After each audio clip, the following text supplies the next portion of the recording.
If you love me, please don't judge me. Got my hands tied, the power's above me. Don't shoot the messenger, I'm just a puppet here. If you wanna place blame, then look to the puppeteer. Family, fortune, envy, jealousy, privilege, passed on, legacy, secret, sabotage, borderline, felony, suicide, subtract, selfish, pedigree, yeah.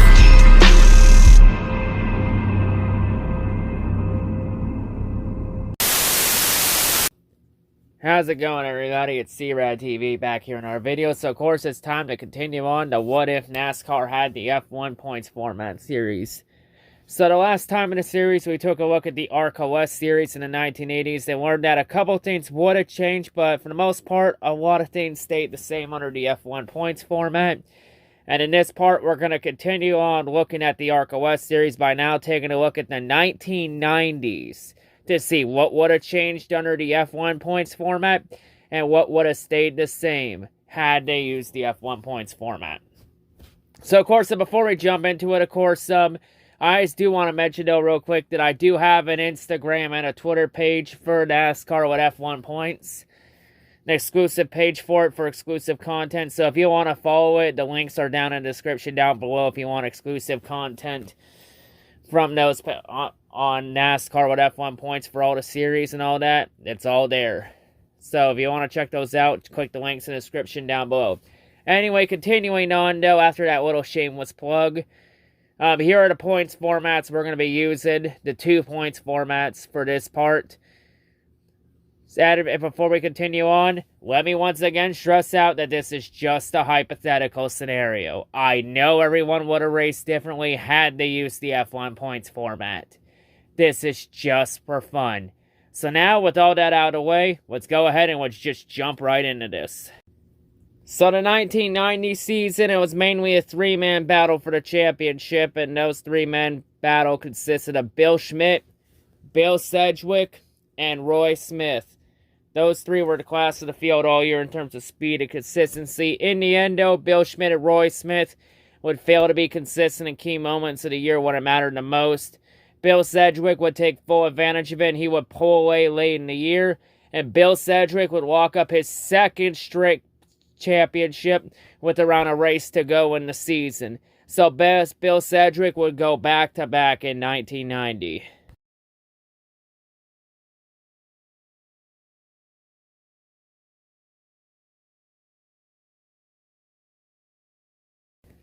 So in 1991, we would have 4 drivers separate themselves from the rest of the field, and those 4 being Bill Sedgwick, Bill Schmidt, Butch Gillen, and Mike Chase. Those 4 were the class of the field all year in terms of speed and consistency. In the end, though, late in the season, Butch Gillen would fail to be consistent when it mattered the most, and he would be eliminated with around a race or 2 to go in the season.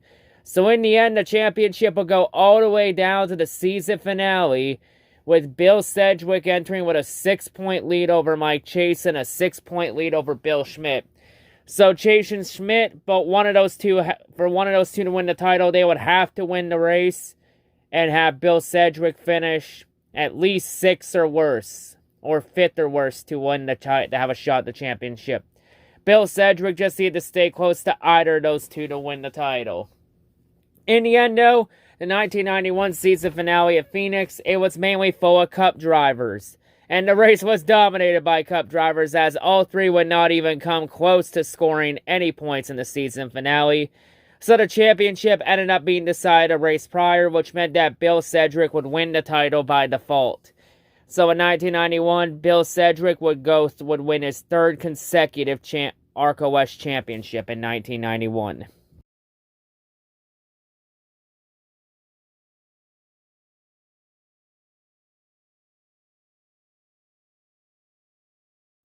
So the 1992 championship was a 2-man battle between Bill Sedgwick and Rick Corelli. Those 2 were just a class of the field all year in terms of speed and consistency. Very close between the 2 that in the end, the championship would go all the way down to the season finale at Phoenix Raceway, with Bill Sedgwick entering with a 9-point lead over Rick Corelli.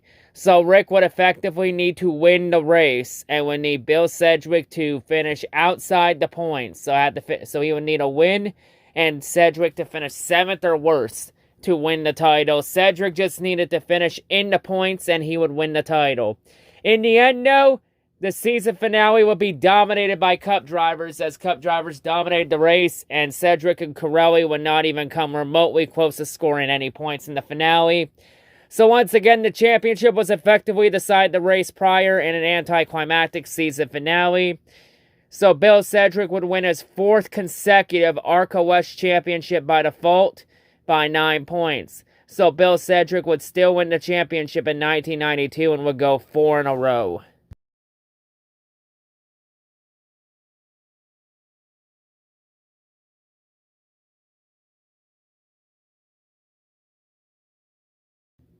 So for the 1993 season, it was a close 3-man battle for the championship between Rick Corelli, Dirk Stevens, and Bill Sedgwick. Those 3 were the class of the field all year in terms of speed and consistency. In the end, though, Bill Sedgwick would fail to be consistent in key moments here when it mattered the most, and he would be eliminated with a race to go in the year, which would officially end Bill Sedgwick's bid at the Drive for 5, so the streak would end right there. Which means that in the title fight would go all the way down to the season finale at Phoenix Raceway between Rick Corelli and Dirk Stevens, with Corelli entering with a 8-point lead over Dirk Stevens. So Dirk would effectively have to win the race and would need Corelli to finish 6th or worse to have a shot to win the championship. Corelli just needed to finish at least top 5 or stay close to Dirk to lock up the title. In the end, though, as you guessed it, the 1993 season finale was dominated by Cup drivers, and Corelli and Stevens would not come even remotely close to scoring any points. So the championship was effectively decided the race prior. So Rick Corelli would end up winning the 1993 championship by default. So Rick Corelli would still win the title in 1993.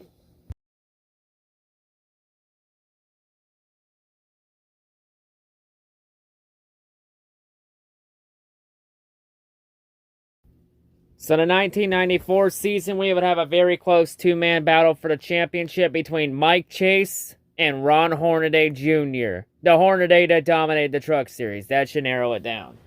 Anyway, continuing on topic, both those drivers were the class of the field in terms of speed and consistency. Like, nobody had an answer for either of them. Those two, it was a very close title battle between the two that in the end, the championship will go all the way down to the season finale at Tucson Raceway Park, with Mike Chase entering with a 7-point lead over Ron Hornaday Jr. So Hornaday would need to win the race. That would need Mike Chase to finish at least 5th or worse to win the title. Mike Chase either has to finish 4th or better, or has to stay close to Hornaday to lock up the title. In the end the season finale at Tucson, everything Hornaday needed to go his way went his way, as Mike Chase struggled throughout the race and had issues. And Mike Chase would end up finishing the race in 12th to 27 laps down. So it was set up after that to where if Ron Hornaday Jr. could win the season finale, Hornaday would win the championship, as this finale would not be dominated by Cup drivers for once. And for Ron Hornaday, he would do everything he would need to win the title, as Ron Hornaday would win the season finale at Tucson. And that win would be more than enough for Ron Hornaday Jr. to win the ARCA West Championship by only 3 points over Mike Chase. So Ron Hornaday Jr. would be an ARCA West champion in 1994.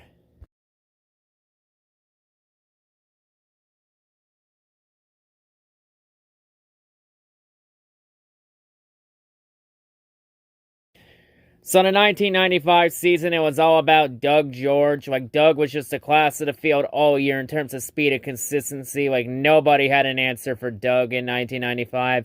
And Doug George would easily cruise to the 1995 ARCA West Championship.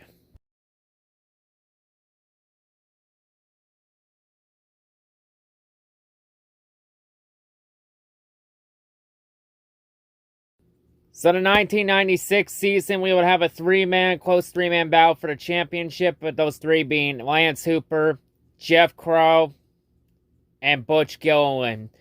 Those 3 were the class of the field all season in terms of speed and consistency. In the end, though, Butch Gilliland and Jeff Crow would all fail to be consistent in key moments of the season when it mattered the most. Lance Hooper would take full advantage of it, and he would pull away late in the season, and Lance Hooper would lock up the 1996 ARCA West Championship with around a race to go in the season. So Lance Hooper would still win the title in 1996.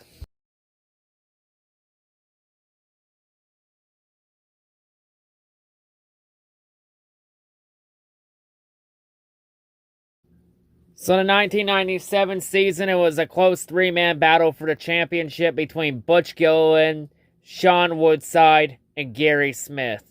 Those three were class of the field all year in terms of speed and consistency. In the end, though, late in the season, Gary Smith would fail to be consistent in key moments of the year when it mattered the most, and he would be eliminated with around a race to go in the season. So in the end, the championship battle would go all the way down to the season finale at Las Vegas Motor Speedway, with Butch Gilliland entering the finale with a 3-point lead over Sean Woodside. So it was a very close championship battle, so Sean would need to finish at least third or better to have a shot at the title, while Butch Gilliland would need Butch to finish a couple spots back, while Butch would just need to stay close to Sean Woodside to lock up the championship as long as Sean doesn't win the race. In the end, though, in the season finale at Las Vegas Motor Speedway, it was very anticlimactic as both drivers would fail to finish even in the points and would finish pretty deep in the field, so the title was effectively decided the race prior. So with both drivers finishing outside the top 6, it meant that Butch Gilliland would win the 1997 ARCA West Championship by default. So Butch Gilliland would still be the ARCA West champion in 1997.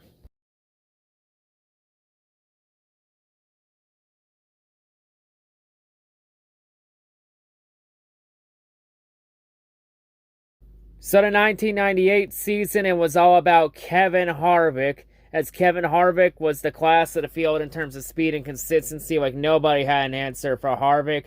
And in the end, Harvick would end up being the closer at a young age instead of the choker. And Kevin Harvick would easily cruise to the 1998 ARCA West Championship.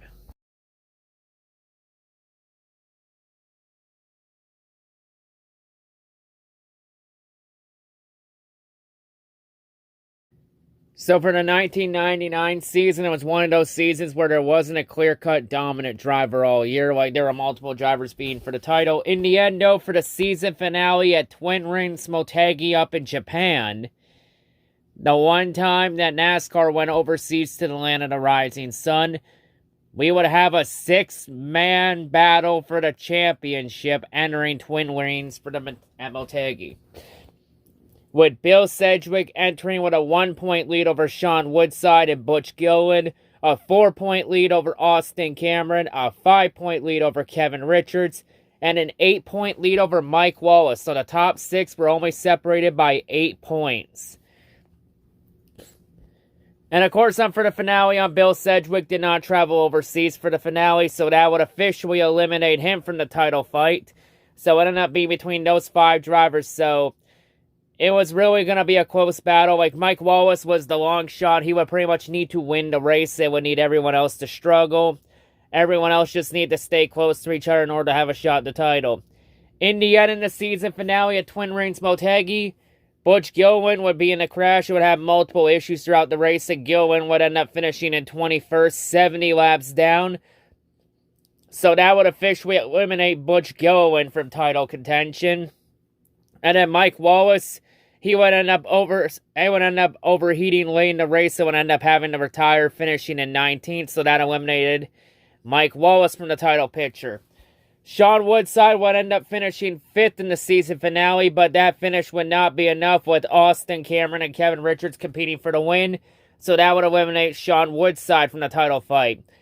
And of course, Austin Cameron and Kevin Richards were the class of the field at Twin Ring Motegi throughout the race. So in the end, it was setting up at the end to where whoever won the race between those two would end up winning the championship. In the end, though, Kevin Richards would end up beating out Austin Cameron for the race win. And that win would be more than enough for Kevin Richards to edge out Austin Cameron for the championship by only 3 points, with Austin Cameron finishing in 2nd. So Kevin Richards, in the 6-man title fight for the 1999 Winston West Championship, he would be the one that would come out on top over everyone else. So Kevin Richards would be your 1999 ARCA West champion under this format.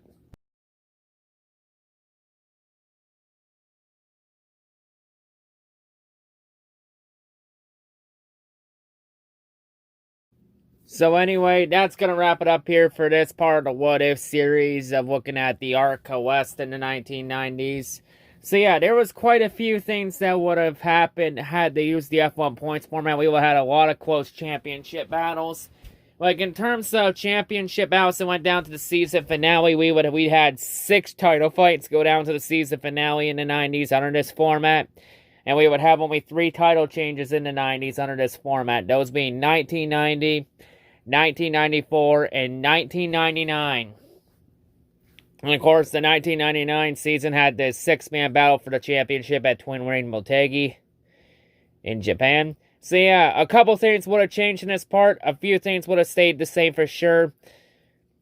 So yeah, very interesting here. So yeah, anyway, that's going to wrap it up for this part. The next part of this What If series, we're going to continue looking at the ARCA West series and head to the 2000s, the turn of the millennium, to see what would have changed and what would have stayed the same if they used the F1 points format. So anyway, that's going to wrap it up for this part. That's all I got to say. If you want exclusive NASCAR with F1 points content, make sure to check out my Instagram and my Twitter for both of those. So yeah, anyway, that's going to wrap it up here. The next part, it comes out depending on how fast I do my research and all that. So yeah, anyway, that's all I got to say.